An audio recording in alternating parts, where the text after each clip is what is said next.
Next ಇದನ್ನ 25ನೇ question, ಬಹಳ ಬಕ್ವಾಸ್ question. ಒಂದೊಂದು ಡೇಟ್ನು ಕೇಳ್ಕೊಂತ ಹೋಗೋದ್ರಾಗ ಏನ್ ಅರ್ಥ ಐತೋ ಗೊತ್ತಿಲ್ಲ, ಬಟ್ ಡೇಟು ನೆನ್ಪಿಟ್ಕೋಬೇಕಂತ ಅಂದಂಗ ಆತಿ.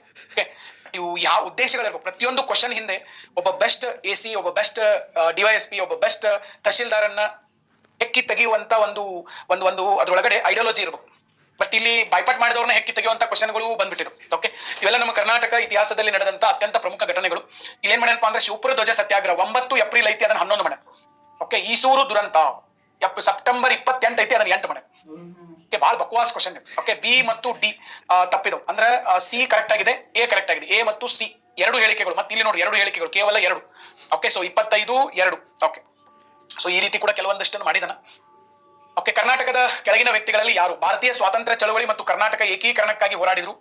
ಪ್ರಸಿದ್ಧ ಬರಹಗಾರರು ಮತ್ತು ಪತ್ರಕರ್ತರು. 1938 ಕನ್ನಡ ಸಾಹಿತ್ಯ ಸಮ್ಮೇಳನದ ಅಧ್ಯಕ್ಷರು, ಬಿಹಾರದ ರಾಜ್ಯಪಾಲರಾದ್ಮೇಲೆ ಅಂತರಾತ್ಮನಿಗೆ ಅನ್ನುವಂತ ಕೃತಿಯನ್ನು ಬರೆದಿದ್ದಾರೆ ರಂಗನಾಥ್ ರಾಮನಾಥ್ ದಿವಾಕರ್. ಕೆಲವು ಜನರಿಗೆ ಸರ್ ಇದು ಗೊತ್ತಿರ್ತದೆ, ಇದು ಗೊತ್ತಿದ್ರೆ ನೀವು ಹಾಕ್ಬೋದು, ಮತ್ತೆ ಇದು ನಿಮಗೆ ಗೊತ್ತಿಲ್ಲ ಅಂತಂದ್ರೆ A B C ಮೂರನ್ನು ಹುಡುಕುವುದು ಭಾರಿ ಕಷ್ಟ. Very very factual question, and this question ಏನ್ ಇಂಟೆನ್ಷನ್ ಇಟ್ಕೊಂಡು ಕೇಳಿದಾರೆ ಅದನ್ನ ಅವರಿಗೆ ಕೇಳಬಹುದು. ಓಕೆ, ಹಿಂಗ ಕೇಳ್ಕೊಂತ ಹೋದ್ರೆ 1939ರಲ್ಲಿ ಸಾಹಿತ್ಯ ಸಮ್ಮೇಳನದ ಅಧ್ಯಕ್ಷರು ಯಾರಾಗಿದ್ರು, 45ರಾಗ ಯಾರಾಗಿದ್ರು ಮಾಡ್ಕೊಂತ ಹೋಗುದಾಗ್ತದೆ. ಓಕೆ, 27 ಭಾರತೀಯ ರಾಷ್ಟ್ರೀಯ ಚಳುವಳಿಯ ಉಲ್ಲೇಖದೊಂದಿಗೆ ಕರ್ನಾಟಕದಲ್ಲಿ ಕೆಳಗಿನವುಗಳನ್ನು ಪರಿಗಣಿಸಿ.